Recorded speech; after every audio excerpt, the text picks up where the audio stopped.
Yeah, back on the SportsMax zone, we're going to talk some cricket now. West Indies bore the brunt of the Indian batters. Centuries from Yashasvi Jaiswal and Rohit Sharma put India in a commanding position, or kept India in a commanding position on day 2 of the first test in Roseau. Rakeem Cornwall was the only West Indies bowler who looked threatening, but he had to leave the field in the first session after feeling some discomfort in the chest.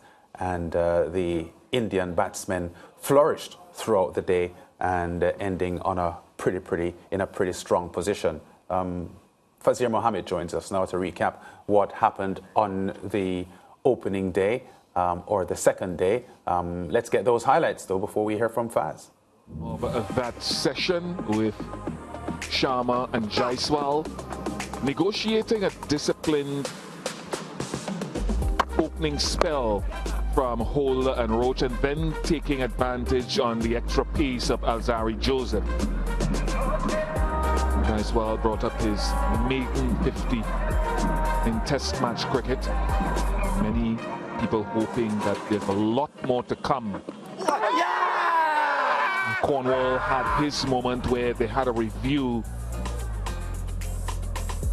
but the technology proving that the umpire had indeed made the right decision. Ball just brushing the shirt as it went through. Rohit Sharma branched out occasionally into some aggression. They really did seem to enjoy Joseph's extra pace with the ball coming on a sluggish, slow wicket. Sharma eventually got to his half-century. Couple of hundreds against the West Indies in his maiden test series many years ago. Now getting to a half-century.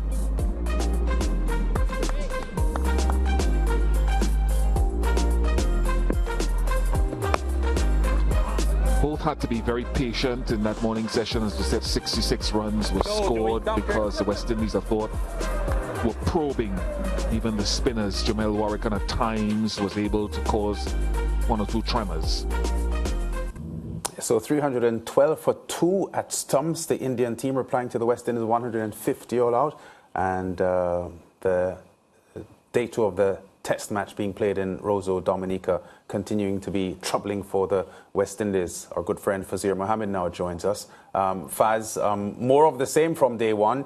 India in complete control, and the contest lopsided at the moment.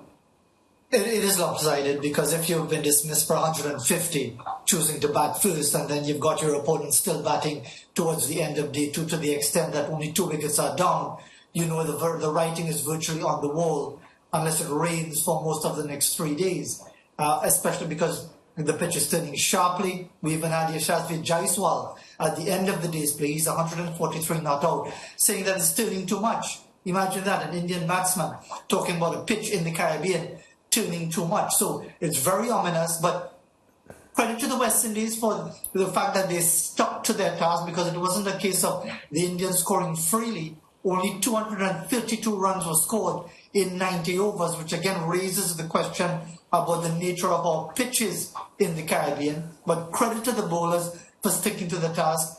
And a bit of bad luck towards the end of the day as well, because if they still had a review available, Jaiswal would have been ruled LBW by the DRS, but it didn't happen. And credit to the young man, he's 143 not out, with Kohli, the former captain, well set as well. So it looks pretty ominous for the West Indies at this stage. Yeah, I took the point that you just made, Faz, about sticking to the task, because the economy rate of almost all of the West Indies bowlers, with a huge percentage of them 2 point, which suggests that, you know, they weren't battered over the place by an Indian team that was still in control. But yesterday, while Caribbean fans would look at the Atana's performance with the bat as encouraging, he got a wicket today, his first test wicket. And Rakeem Cornwall, his bowling today would have been reasonably satisfying for West Indies fans looking on.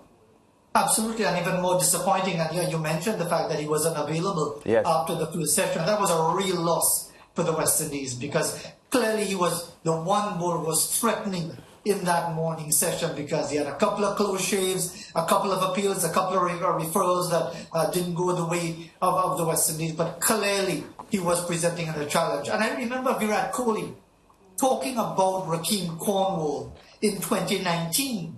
He talked in 2018, in fact, even in 2016, I believe, talked about the fact that he was facing up to this big man in the nets in Antigua, who had a nice loop, a nice arc, turning the ball well, a bit of bounce, and recognized that notwithstanding the challenges of his size, which has been a major talking point throughout the Caribbean and elsewhere, he is a better than decent off spinner. It's just that he wasn't able to last the day. Fazir, we've had this conversation before. The state of the pitches, you alluded to it earlier. Why is it that, look, the only way, from my perspective anyway, the only way we can improve, among the other reasons that the things that we need to do, is that we need to get pitches that our batsmen can learn to bat on, period. Cricket-friendly pitches, not, minefields of spinners for spinners and, of course, challenges for our batsmen at every level. Why is it that we can't get that right? Because, as you just alluded to, the pitch is already taking turn like nobody's business. This doesn't augur well for attractive test cricket. Leighton, it's not that we can't do it, it's that we don't want to do it. Because you'll recall last year, the first two test matches against England, Antigua and Barbados, were dull, dreary, boring, on flat pitches. And because of the level of criticism, maybe, when we went to Grenada, you had a pitch with some pace and bounce, and they thought it would have backfired against the West Indies. The West Indies won. Kyle Mayers took 5 wickets, Joshua De Silva got 100, and the cricket was a lot more energetic and alive. It's quite obvious, they will never admit it, but it's quite obvious that whether it's the overall cricket West Indies authorities or whether it's the territorial authorities, they don't want to produce pitches that give you even pace and bounce for whatever reason. Whether it's about economics, they want to drag it on to 5 days to get revenue, whether they feel the West Indies will be steamrolled by the opposition's fast bowlers, whatever it is. We can't say that they can't do it because we've seen it done many times before at different venues. It's just that they don't want to do it. But it's embarrassing though, because when you watch, for example, in line with what we're watching now, we're watching the Ashes Test series between Australia and England, and it's entertaining cricket. That's what it's supposed to be. It's supposed to be entertainment. But I'm not entertained by watching 90 overs bowled on a day and just over 200 runs being scored, because you can't play any shot with any surety. There is no sense that one team can actually fight its way back into contention because they have the quality bowling or not. But you're not getting a sense that this is going to be balanced in any way as it relates to the batsmen, but certainly not for the West Indies batsmen in terms of getting anything useful out of this pitch any at all. And nothing for the fast bowlers as well. Exactly. Let's remember that one of the exciting elements of international cricket or any form of cricket is the thrill of a fast bowler firing on all cylinders against top quality batting. That's also part of the game. And yes, Test cricket will have its dull periods, will have its attritional periods.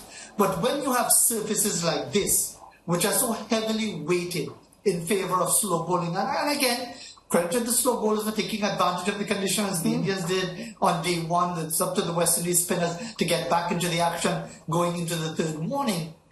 It does not create that balance. And you're right.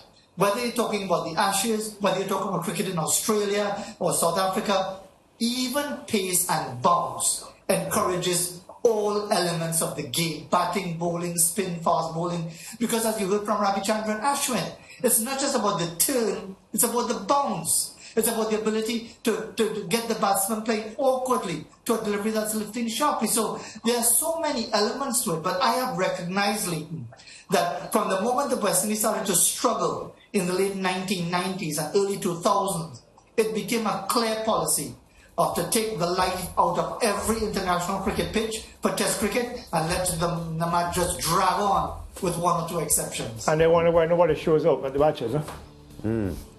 Well, sad commentary there coming from Faz, but we'll continue to monitor this one, Faz. It's not looking good for the Caribbean side, but let's see what happens. Sharma and Jaiswal both getting hundreds, and the West Indies bowlers in strife. Thanks, Faz. Indeed. We'll talk again soon. Sure, and just for what it's worth, the West Indies batsmen could learn from what the Indian batters did today, but yes. We'll see how it goes tomorrow. Yeah, okay. Break time. When we come back, we'll be at the track.